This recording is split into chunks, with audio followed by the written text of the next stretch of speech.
Alright, and welcome back to my guided walkthrough on how to get through Zelda II, The Adventure of Link, without leveling up life and magic. In the previous episode we went through Death Mountain and we are currently in the third palace. We just acquired the raft, so now let's make our way to the boss of this palace. Unfortunately, as you can hear from the annoying beeping sound, I'm pretty close to dying. And I didn't have enough magic left for the jump spell, as it's likely that that statue had a red potion in it, but I couldn't reach it. Fortunately, I haven't lost a life yet, so let's hope that we can still make it through this palace.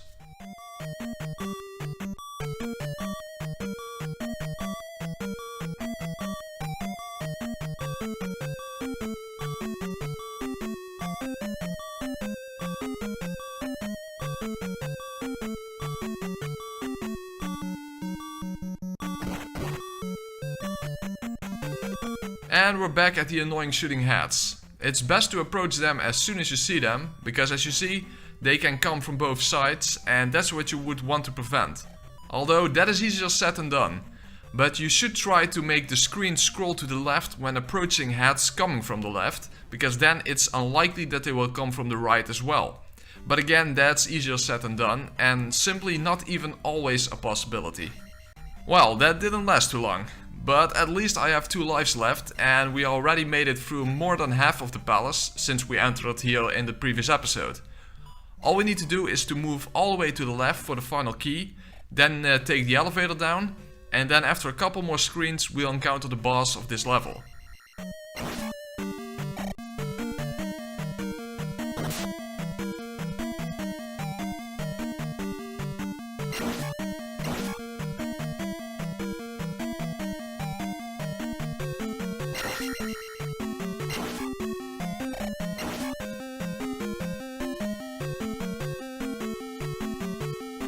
Okay, this room is pretty fucked up, because we need a key that is at the left beneath these breakable blocks, but this room is filled with these constantly respawning shooting heads. And as soon as you get the key, you are more or less stuck, as you cannot get out as easy as you got down there.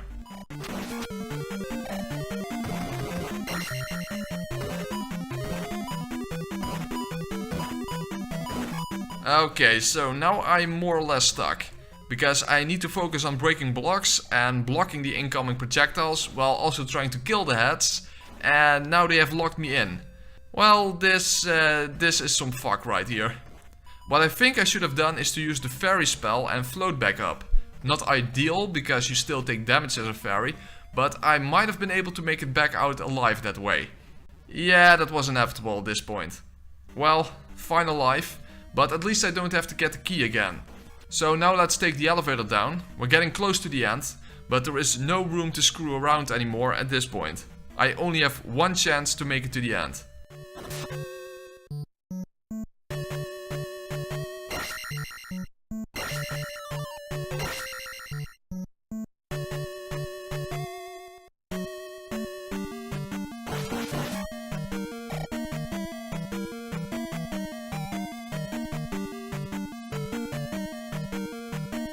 Okay, make sure to only break the right blocks so you don't have to worry about the blue knight. However, don't move too far back to the left when attacking the red knight, because the blue one can still throw his swords right through the barrier. Alright then, 1 life but a full life bar.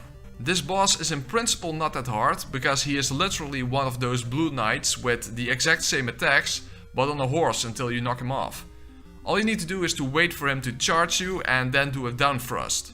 And you need to hit the horse, not the knight himself. And when you knock him off, he is nothing more than a regular blue knight. However, if you push him off screen, you need to move back, because then you cannot hit him, but he can still hit you.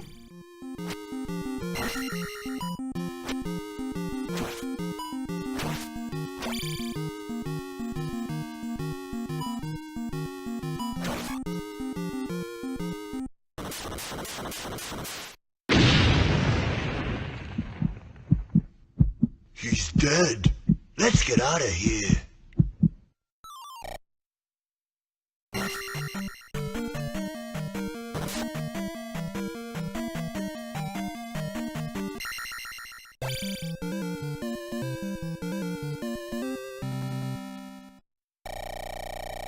Alright,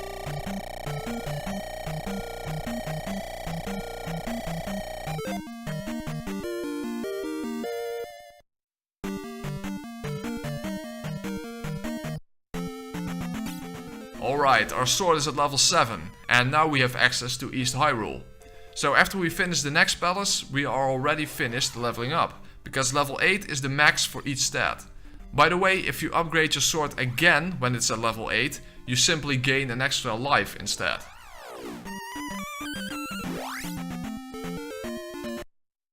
Okay, so in this town you get a spell that I will probably not even use. At least I cannot think of a situation where it's particularly worth it to use it, namely the fire spell. But for the sake of completion, let's just go and get it anyway. What you need to do is to get some water from one of the fountains and then give it to the lady who came out of her house when you walk by. As I said before, that's how you recognize the people you can get a spell or item from.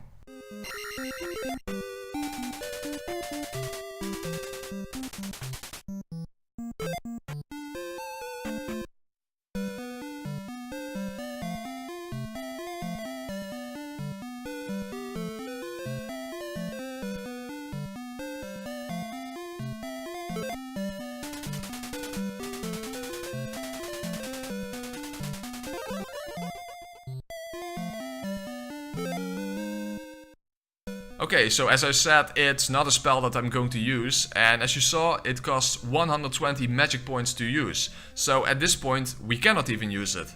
And this also applies to the reflect spell that we are going to get in the next town, to the northwest. But that is why we need to deviate from the regular route.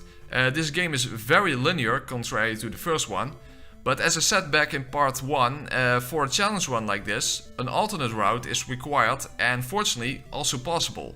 Because we need to get the final magic container so that we can even use a spell that requires 120 magic points. Because the reflect spell is necessary to beat the game. However, the fourth magic container is located in southeast Hyrule, which is currently blocked by the river monster. So that means you need a flute, which can be found in the Ocean Palace. But we cannot get to the Ocean Palace without the water walking boots. And those are located in the palace behind the maze in the northeast. And that's the palace where we face the wizard boss for whom we need the reflect spell in the first place. But fortunately you can get the item without having to fight the boss first. So we are simply going to get the boots and then we'll come back to kill the wizard once we found the final magic container. But we are going to get the reflect spell first, as in that town we also learn the up thrust attack. However, we first need to rescue a lost child and get the third magic container, because so far we only got 2 of those.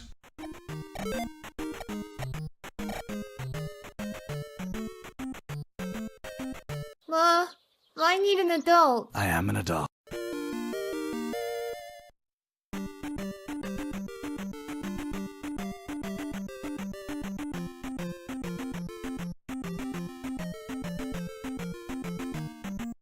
There are a couple of places in the maze where you encounter enemies, but with one exception, all those places can be avoided.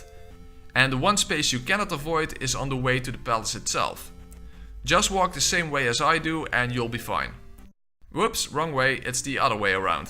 By the way, when we get here the third time, we have the water walking boots already, so then you can take a shortcut back to the palace anyway. Okay, now in principle we could actually go and get the boots first, but I decided to acquire the spell and the up thrust attack first. However, this is actually not necessary. Well, anyway, this is not a speedrun.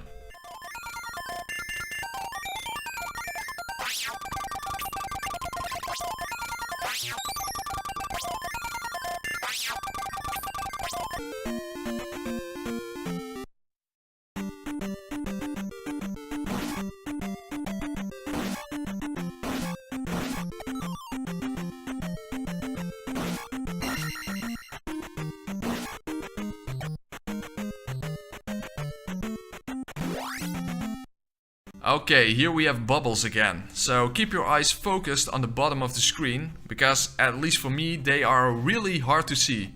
And what you particularly need to avoid is getting hit when you are close to the edge, because if you get knocked into the water, you are dead.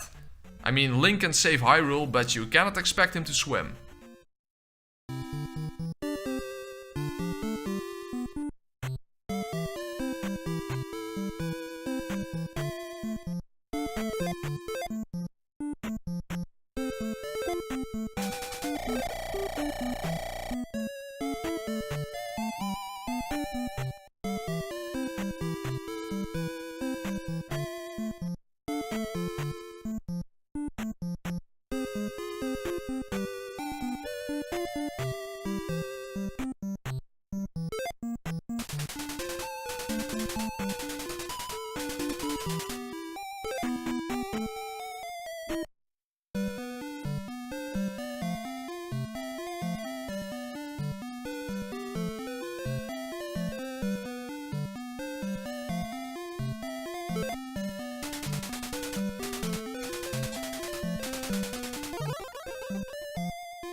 Alright, so that's the Reflect spell, one of the spells necessary to beat the game. But we cannot use it yet. However, we can get the upthrust attack here. So at least we get something useful in this town for right now. As you can see, some houses here have chimneys, and if you use the jump spell, that's an alternate way to get into a house. Well, there's only one that you can enter that way, and that's where you will find the guy who teaches you the upthrust technique.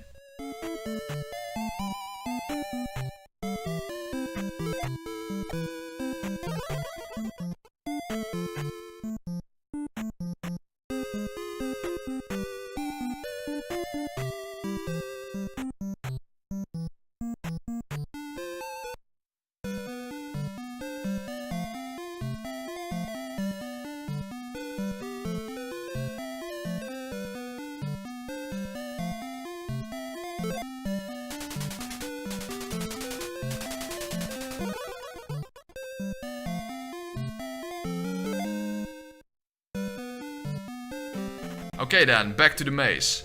As I've said before, there's only one place where you need to go through an area of enemies. Other than that, if you take the exact route that I'm taking, you can get to the palace without any problems.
Alright, the next palace, and we'll be seeing it again later on in the playthrough. For now, we're only here for the boots. Fortunately, those are really close by and easy to get. Just go all the way right, take the elevator down, get off the elevator as soon as you can, and then we need to get a single key first, before we can already go down to the floor where the boots can be found.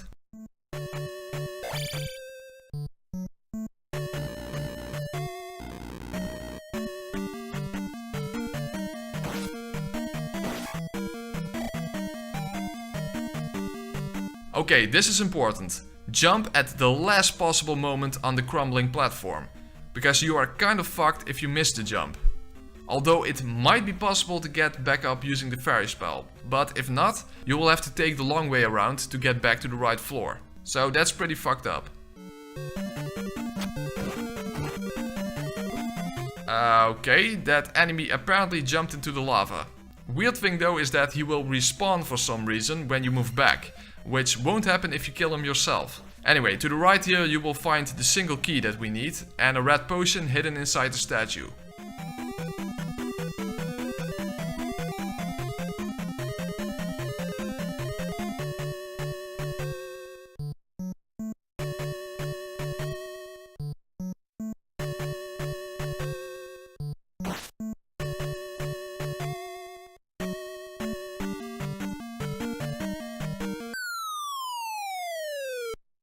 Immediately jump after you fall down, and once you are on solid ground, do not attack the skull but let it go past you.